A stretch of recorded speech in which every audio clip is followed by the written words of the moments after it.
બોરસદ નગરપાલિકાના ચીફ ઓફિસરને જાનથી મારી નાખવાની ધમકી આપવામાં આવી છે। દબાણ હટાવવાની અરજી બાબતે જાનથી મારી નાખવાની ધમકી અપાઈ છે। ચીફ ઓફિસર વાયજી ગણાત્રાને ધમકી આપવામાં આવી છે।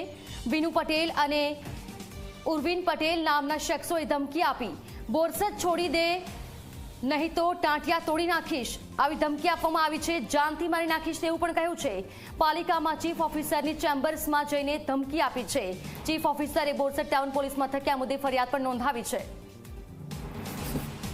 સંવાદદાતા બુરહાન પઠાણ અમારી સાથે જોડાયા છે। બુરહાન, ચીફ ઓફિસરને જાનથી મારી નાખવાની ધમકી આપી છે, શું છે મામલો આખો? જી તરફ જો વાત કરવામાં આવે તો બોરસદ નગરપાલિકાના ચીફ ઓફિસર ગણાત્રાને જાનથી મારી નાખવાની ધમકી મળી છે।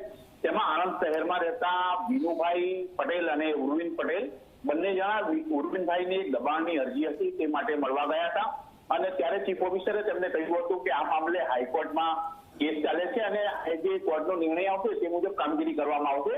આમ કહેતા જ વિનુભાઈ પટેલ અને ઉર્વિન પટેલ ઉશ્કેરાઈ ગયા હતા અને તેમણે ચીફ ઓફિસરને ધાકધમકીઓ આપી હતી।